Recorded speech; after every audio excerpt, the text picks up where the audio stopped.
Hey all, not that many videos ago, I made the iced gingerbread chai latte. And for that, I made this super simple gingerbread syrup and a spice to go with it as well. So let's turn that into a hot drink because it is what you need in weather like this, at least where I am.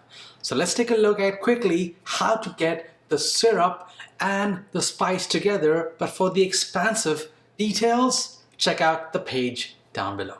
Hey, it's me again from the editing room, I guess. I just found out that the gingerbread latte actually precedes the famous PSL. It came out in the year 2000 and was then discontinued in 2019. It came back this year, 2023, and if you want to celebrate that, well, it's National Gingerbread Latte Day on December 15th. Try to say that 3 times real fast. Here's our gingerbread syrup, and there's a lot of it. So there's a lot of drinks you need to have this winter. And here is the gingerbread spice. Very similar to an apple spice, by the way, except there's some pepper in here. So add some of your syrup. And again, it really depends on how sweet or how strong you want your latte to be when it comes to the molasses flavor that's in this cup. Now, I'm gonna use my Ninja coffee maker over here. I'm gonna add a couple of tablespoons of my ground caramel flavored coffee right in there. That's the one that I'm using. And then just brew a specialty coffee and you will be almost ready to finish it off. Then grab your steamed milk on your microwave and then just go ahead and get ready to froth the milk right up.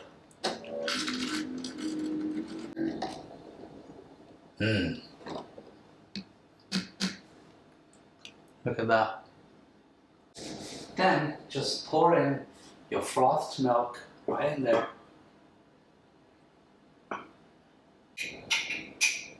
Then we have our canister of whipped cream. Homemade, so easy to make. Once you buy this once, you will never stop using it and make great looking drinks at home.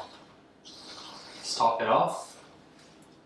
And finally, finish it off with some of that gingerbread spice. This is the perfect gingerbread latte. Now, of course, you don't have to have a Ninja coffee maker to make this recipe. Make this with your French press or an espresso maker. The key here is you want a strong brew of coffee.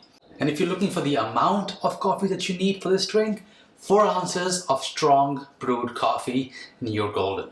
And as promised, here is the Starbucks version. I think these two look pretty related. It's like cousins. Which is kind of impressive because a lot of times what you see in the website is not what you get. This looks really good. I would say really close. It tastes very close to each other.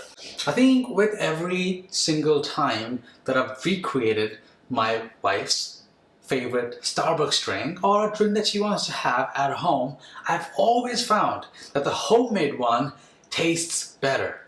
I can manipulate the type of sweetness, the intensity of the sweetness, the strength of the coffee, the type of coffee, and the fact that it's all homemade. We're not using bottled syrups that are industrialized.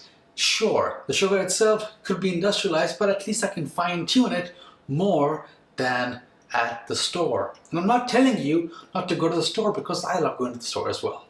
It's just nice to have options when you don't want to go outside. I hope you guys enjoyed this, and if you want more better than Starbucks drinks made at home with your own hands, then check out the link down below.